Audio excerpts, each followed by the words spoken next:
Pues bienvenidos nuevamente a esta segunda parte del podcast. Estamos hablando de las implicaciones legales y psicológicas de los divorcios y las separaciones en general. En el bloque anterior estuvimos platicando un poco de cómo no es nada más un matrimonio como contrato, sino cómo es un proyecto de vida, y entonces lo que se disuelve no es nada más el vínculo matrimonial, sino se rompe de algún modo este proyecto de vida y qué implicaciones tienen, sobre todo cuando hay menores. Dentro de todo lo que estuvimos platicando en el bloque pasado, Lorena, dijiste algo muy importante. Son varios puntos que se tienen que considerar, ¿no? El primero, pues esta parte de romper este proyecto de vida que se tenía, ¿no? Segundo, esta parte de decir, ahora, ¿quién soy y dónde estoy y para dónde voy? ¿No? Y tercero, ¿qué pasa cuando hay menores? ¿No? Ahí dijiste algo muy bonito. Los niños no necesitan papás juntos, necesitan papás felices, ¿no? Y partiendo de ese punto, tocaste otro tema que legalmente también tiene muchas implicaciones, ¿no? ¿Qué pasa cuando además de esta separación, que de por sí ya es difícil, lo aderezamos con una serie de circunstancias que hacen más complejo afrontar estas situaciones? Particularmente en el tema de la legal, lo vemos con la violencia, en este caso la violencia vicaria, que está muy en boga el tema, y su consideración, tanto a nivel federal, a nivel constitucional, las interpretaciones de la Corte, por supuesto, y que también ya se está de algún modo legislando en los estados. Pero ¿qué pasa también con otro tipo de preocupaciones, no? El tema pensión alimenticia, ¿qué pasa ahí? O el tema visita y convivencia, ¿qué pasa también ahí, no? Entonces, desde este punto de vista emocional, Lorena, si de por sí ya las separaciones, aunque todo esté en orden y sea de común acuerdo y los temas económicos estén arreglados y la parte de la convivencia esté arreglada, sigue siendo un proceso personal fuerte. ¿Cómo impacta que además tú le pongas todos estos elementos, no? Sí. Es un proceso personal fuerte porque normalmente las personas proyectan un futuro de una manera. Y si nos damos cuenta de nuestra experiencia vital, cualquier pérdida que tenemos en donde ese proyecto de futuro se corta por cualquier circunstancia, genera un proceso de duelo. Entonces, estamos afrontando las personas cuando toman la decisión de separarse, pero incluso desde antes, cuando el vínculo ya no es cómodo, ya no es agradable, ya no se está creciendo, cuando hay un estancamiento, incluso cuando ya hay no una sana convivencia, se va viviendo un proceso de duelo. A veces es un duelo anticipatorio en donde las personas ya van mirando que la relación ya no es sostenible. Puede ser que lo vea uno o ambos. Y la implicación psicológica de eso es que es muy difícil que alguien vea que se está disolviendo su vínculo de pareja y no reaccione. Entonces, normalmente la reacción es gritar, pelear, luchar, hablar, etcétera, y eso también genera problemas en la convivencia cotidiana antes de tomar la decisión. Eso perdóname, todo eso está genial, todo eso está muy, muy bien, y que se puedan hablar y desde un punto de vista psicológico y que puedas desahogarte para tratar incluso de arreglar, pero donde no se puede rebasar esa línea es en la violencia. Exacto. Esa violencia no puede existir y hay de diferentes tipos. Así es.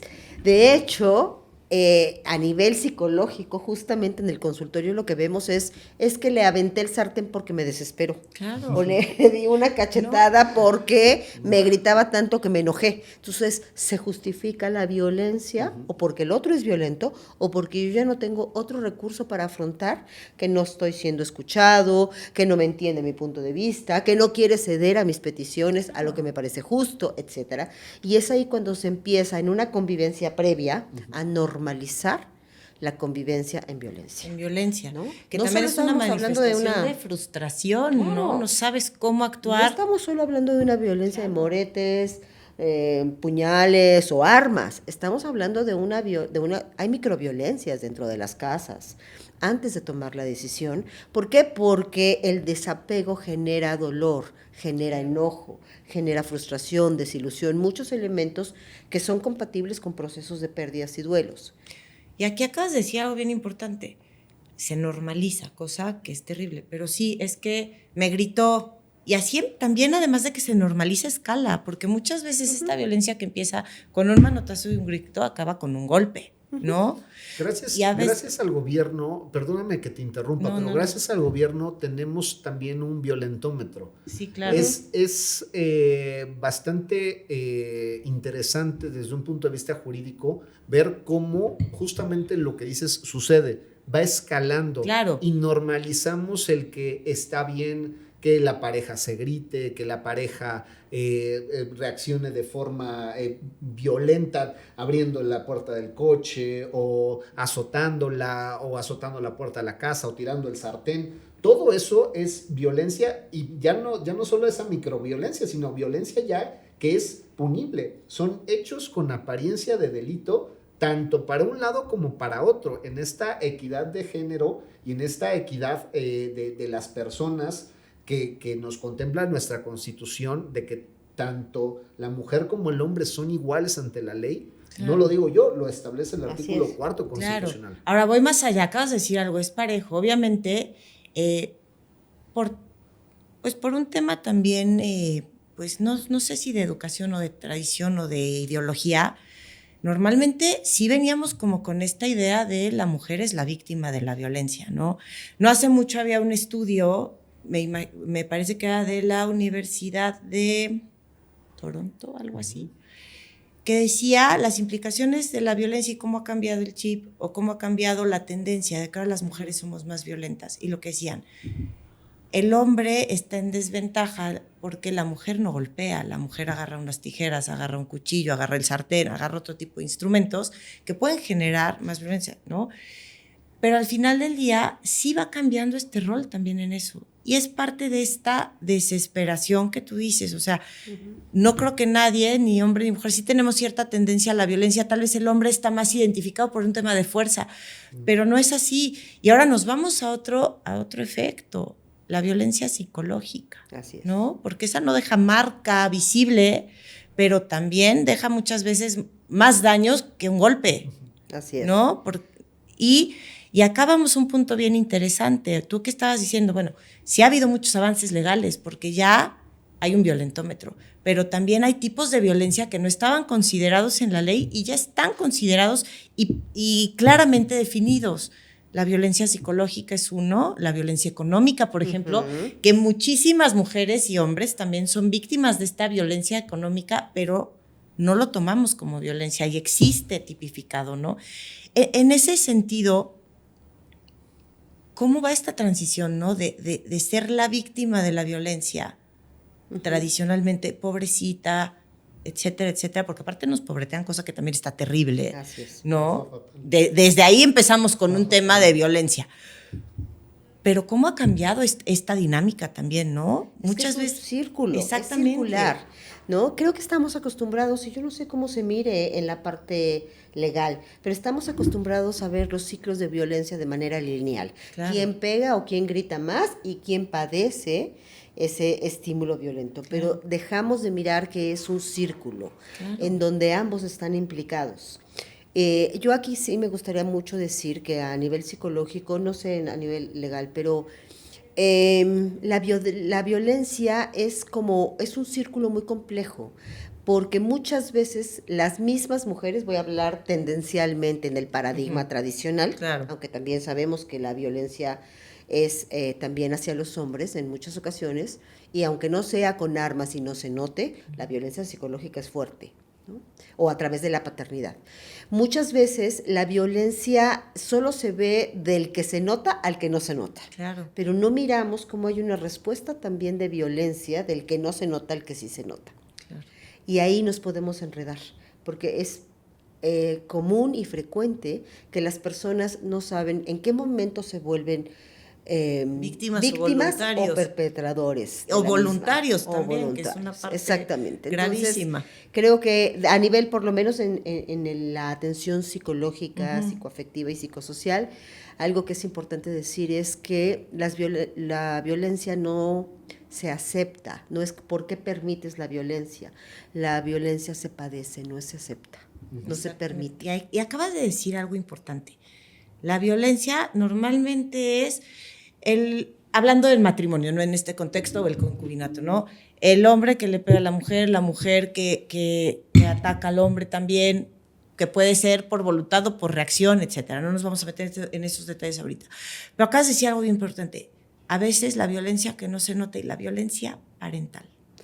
Así es. Este es un tema durísimo, porque entonces aquí ya no estamos implicando nada más los cónyuges violentándose entre sí o cayendo en esta dinámica, sino ahora como papás estamos ejerciendo una violencia sobre los niños de una manera directa o indirecta. Psicológicamente ha tenido muchos nombres, ¿no? Alienación parental, legalmente es violencia vicaria.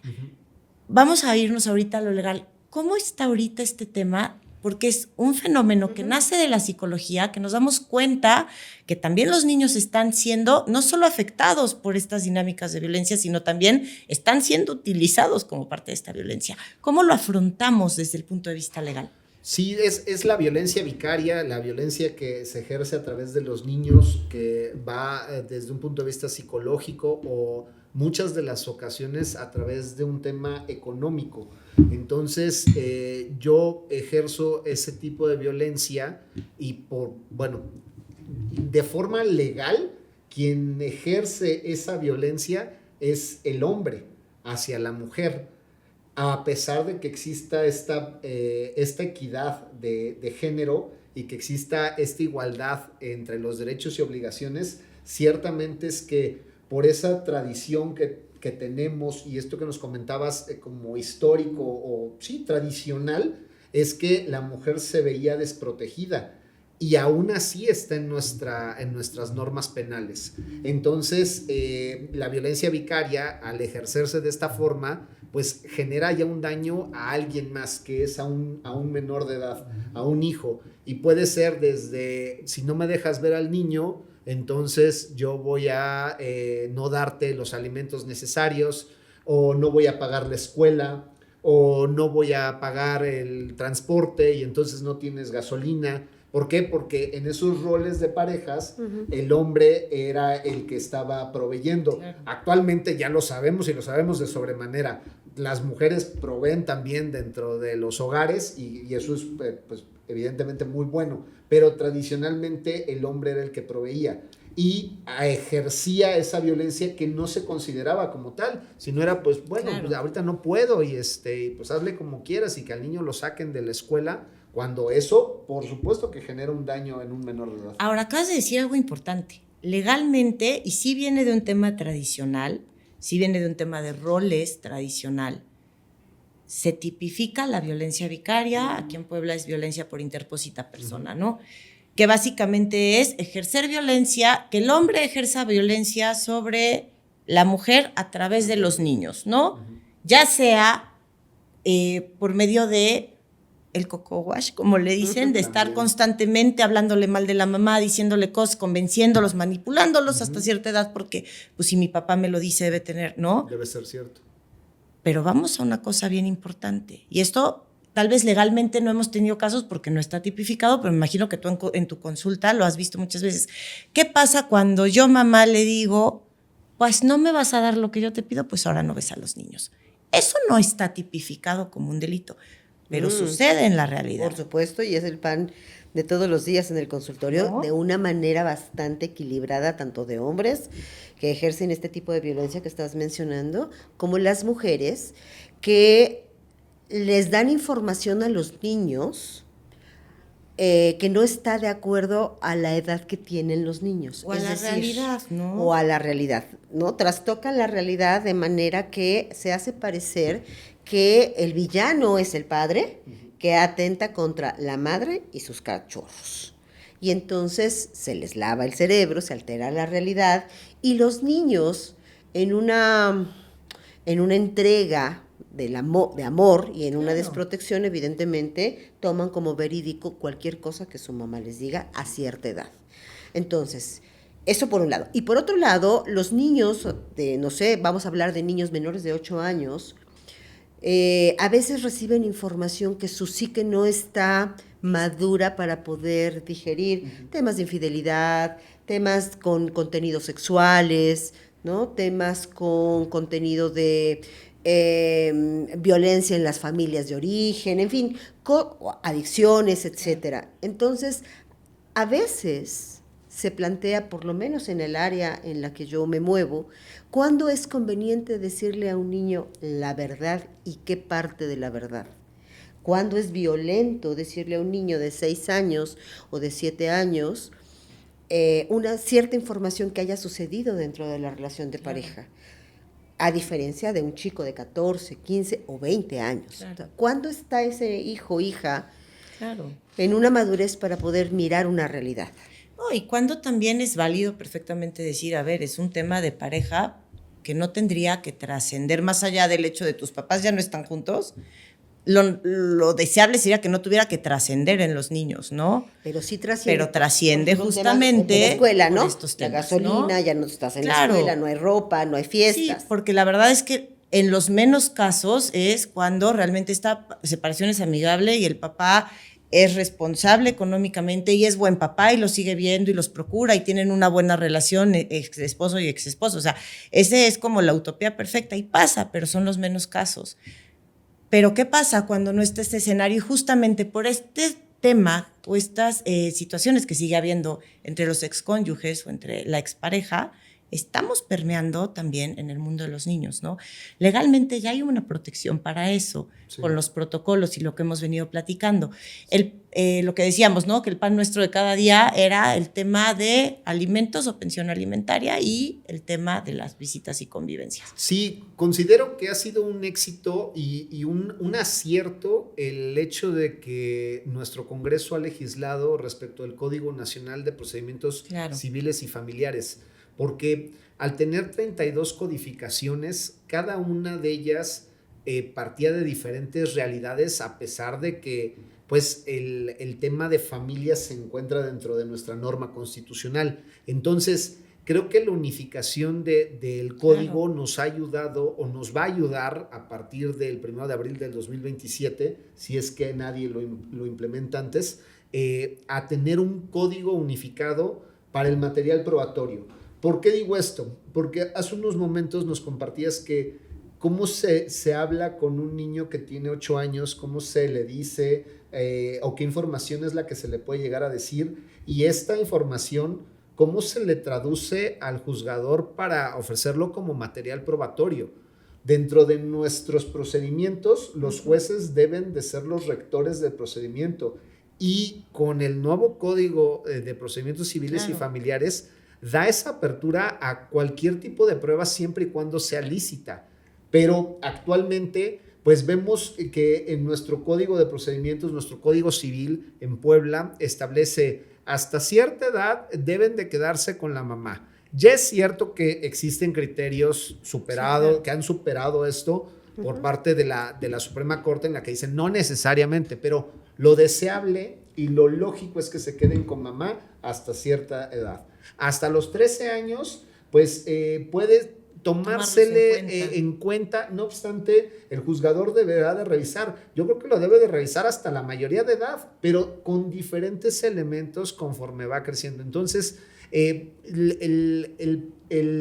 pan nuestro de cada día en el área del litigio es tener juicios de diferente índole, dentro de ellos juicio de alimentos, juicio de visita y correspondencia, o las cuestiones más bien incidentales que surgen con un divorcio. Ya tendremos que ver en cada caso particular cómo acreditar ellas. Perfecto.